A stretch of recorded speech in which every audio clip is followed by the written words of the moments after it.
Mr. President, I need to thank you.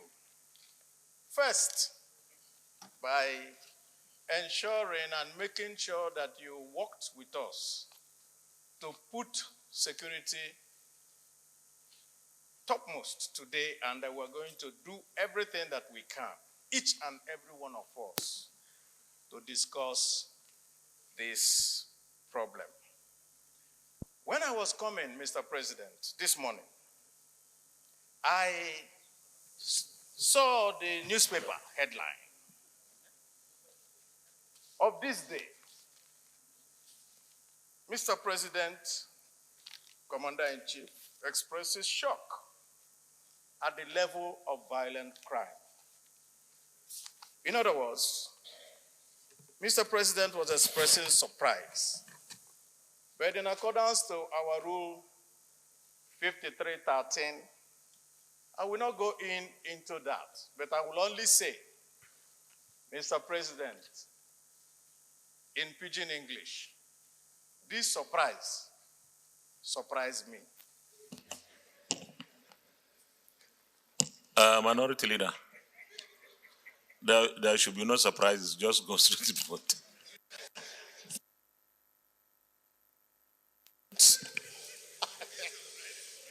You have told us that on this solemn day that we're discussing this matter, that we may not at any point be partisan. And I want to tell you, Mr. President, if you didn't insist that we will not be partisan, I would have called out the presidential spokesman, Femi Adesina, who, when the Khan leaders complained about the killing of a priest, he turned around and said that the Khan was acting like a political party. Now that we are talking about it here, let me hear him say that all of us are acting like a political party when somebody is complaining about these incessant deaths in this country. Mr. President, because we have to get to the root of this matter, I can only say one thing. Those who live by propaganda will die by propaganda. Minority Leader, I really don't like what I'm doing, but I'm forced to. The issue before us and what concerns every single Nigerian today is the insecurity that is so pervasive. So I will still urge you that please, let's contribute in such a manner that we're able to get solutions. I'm not saying you cannot say what you want to say, but let's get solutions. What is the way forward? Because we need to take very urgent and immediate decisions and get across to the other side. So you may continue. In fact, you have 2 more minutes. No, you can still. Anyway, this is a minority leader. So there is a discount for him. Go ahead, minority leader. Mr. President, we are very serious here.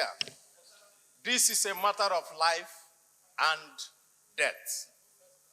And I was building up to something. And I will say what I was building up to very simply. Boko Haram has been defeated. Nigeria is now safer.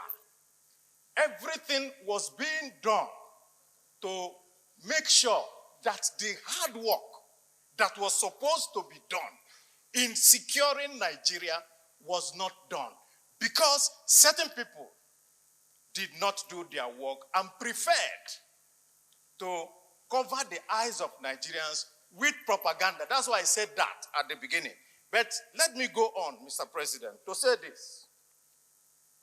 All the time that we wasted in Nigeria trying to find all these excuses for non-performance has now come to stare us in the face. Reality is no respecter of persons. And it is the reality that we are facing now. Senator Sani Musa shouting every day that his people were being killed in Niger. We just took one from Jos, a student who was murdered by a Boko Haram person in full view of everybody with a pistol. And the Boko Haram person was somebody that was more, almost, he's not up to 9 years or 10 years old. And we are told that they have been defeated.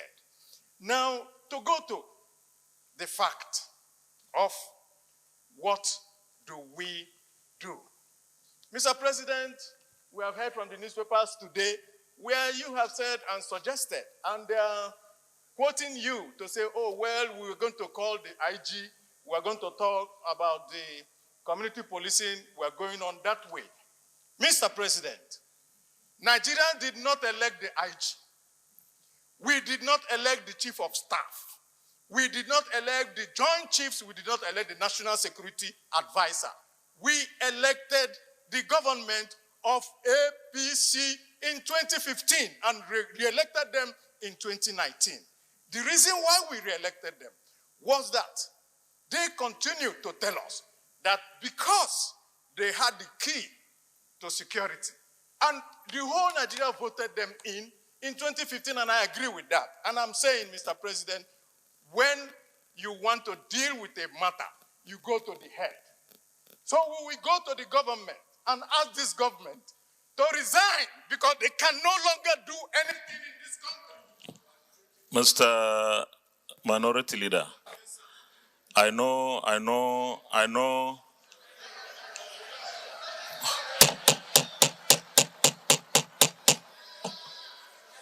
Minority Leader, let me remind you once again that Nigerians voted for APC in 2015, and because they saw improvement in their lives, they voted APC again in 2019. I don't want us to be partisan, and I will advise against hate speech in this chamber.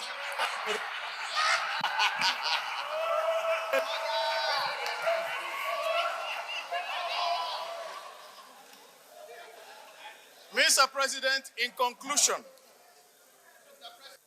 yes, Nigerians voted a government into power. And that government even said, if we don't perform, stone us. We are going with the stones to stone them now because they are no longer